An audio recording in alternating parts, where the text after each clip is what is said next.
Whew. Okay, so just wanted to make a follow-up video for a video I did over a year ago for The Thing. I made a fan theory video of explaining the whole ending. Again, I don't want to spoil anything, but I'll spoil everything, after the title card. But this is one of the more requested videos. People have been asking me people argue in that comment section a lot, and it's crazy. And I feel like I should make a follow-up video as more of a clear understanding of what I meant, and also a nice little counter arguments to the biggest arguments on the video.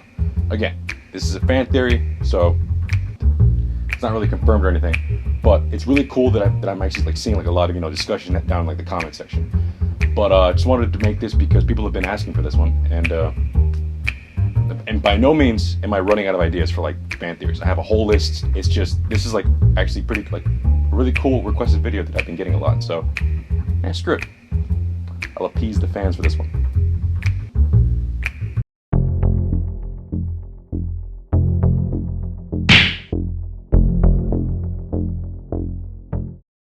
Alright, so again, this is a part 2 of my previous episode where I talk about the same theory, and essentially this is just me trying to do counter arguments. Okay, just to get this one out of the way, the video game. People keep pointing at the video game, and I personally do not consider it canon. People keep telling me, oh yeah, John Carpenter was involved. I guess I haven't really looked into it, but I haven't read anything confirming that. Also, it pretty much makes no sense in the whole, just whatever. But there is a counter argument against that where people are saying, oh, maybe it's revealed that they're both human. Well, all they ever see is, spoilers for the video game, I don't know if you care about that, but Mac, he's nowhere to be found, and you see the body of Childs. People are saying, oh, look he's dead, he's frozen, he's a frozen person. Not really. Remember the big problem in the first movie? They were trying to say the thing is trying to hibernate. It's trying to freeze in the snow, and it's waiting for a rescue team, so the rescue team can take it back to the civilization, hence it'll be thawed out and blah blah blah. So all we're seeing is an empty again, this is my speculation. They're seeing the body of Childs, yes, but they're seeing a thing being frozen in the snow. It could have easily taken the form of Childs again, and it would have just frozen to death like that, and even more reason for them to take it back, because that's a dead body of a research base, and that they have to honor that. They have to take it back, for the family's sake and all that shit. So that could easily work with that. Again, I don't consider the game canon, but people who do, this is a good counter argument where just because you see Child's body does not mean it's human. Next one. The gasoline. Okay, fine. People have been saying that it's probably not gasoline, whatever, but there is another big thing that I knew about when I made the video, but I didn't mention it clearly enough. I don't even think I mentioned it at all. I should have really mentioned it. But early on in the movie, they say, you guys we need to prepare our own meals. We can't, take something because, fear of contamination. We have to prepare our own meals. We can't take things from other people because, we might get infected. They don't know what the hell it is yet. So, just substitute gas with that ideal. Child should have not taken that bottle of whiskey, Jim Beam, at all because of that. If he was human, he would be still fearful of being infected. So the whole thing still applies. Again, gas was a stretch because of the whole Molotovs and everything. I did say that. I still believe that it could be gas, or it might. But yes, this one is the more concrete thing, and people have pointed this out. I'm glad people have been pointing this one out to me because I knew about it before, but I really should have used this one as the main argument other than the gasoline one. Okay, next one. Bennings. Now, my main argument for the first one was, Childs is not breathing, or not properly, he's not breathing as much as MacReady is, because MacReady looks like a goddamn steam train just blowing out tons and tons of smoke. Or not smoke, but breath, you know what I mean. Whereas Childs breathes little to none. And yes, people have pointed out, but he breathes in this frame. And lighting and all that, no. Just because he breathes a little bit does not give him a free pass. He should be breathing as much as MacReady. They're in sub-zero temperatures. But people have pointed out an inconsistency, and people have been saying, what about Bennings? When Bennings changes, you can see his breath clear as day. People seem to forget Bennings changed inside of the compound. he was taken and he was, killed inside the compound, which is relatively warmer than outside.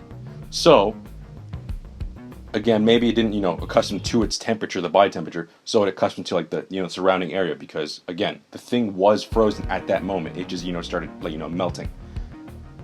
So, it having a higher, temperature would make sense since it was inside. And the second it goes outside, now it's in sub-zero temperature.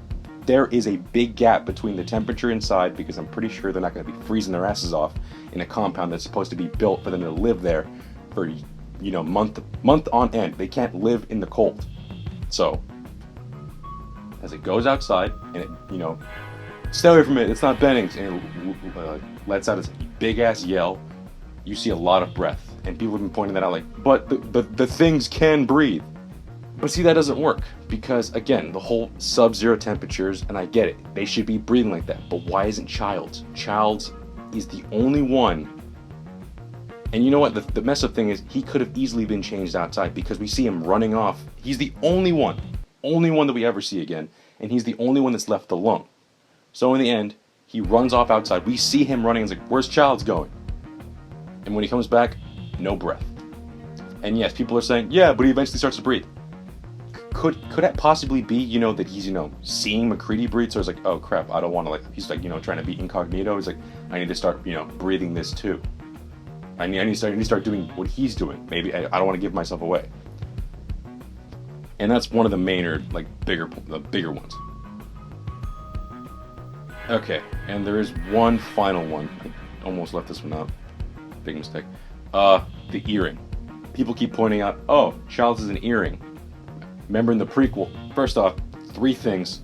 First one, mainly, the original Thing was made in 1982. There was no prequel, there was no prequel logic, none of that existed at the time. But fine, if you're gonna not accept that, whatever. 2, how hard is it to put a piece of clothing on? Remember, they put clothing on to, take on, like, the persona of the person they're taking over. So, think of it in the sense of a thing. You don't feel pain. So how hard is it to take an earring and just go? And 3. The Thing is a hive mind. So if you're going by prequel logic,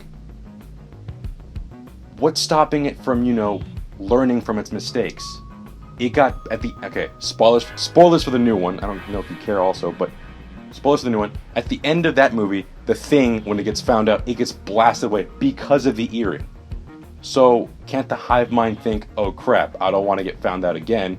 I don't know if he knows this, but I'm going to put in an earring, because screw it.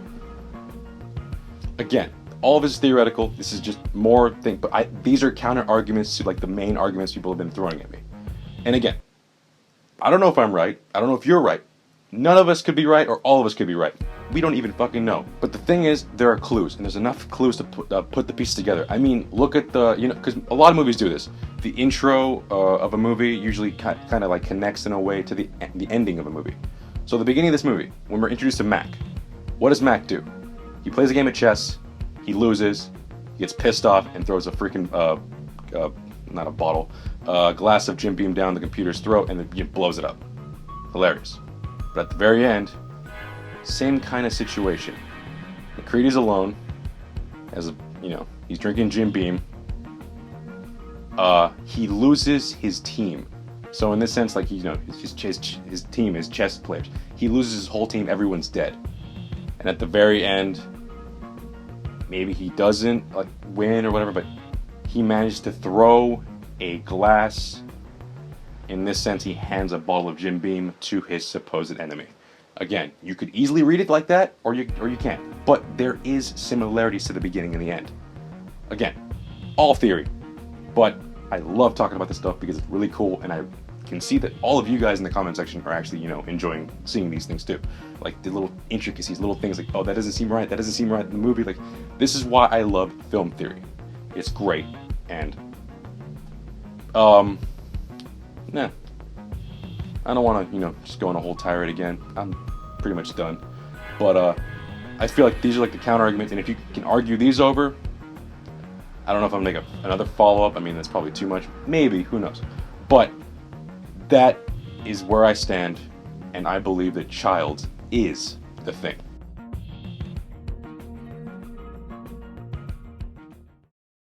Well, that's the video. And again, keep going in the comment section. The discussion's great. A lot of people are making a lot of sense, a lot of great points. Some people are not. I try to, just take it easy down there. Don't get too hectic. Remember, it's a movie. And that's pretty much it. Thanks for watching. Like, comment, and subscribe. And I will see you guys later.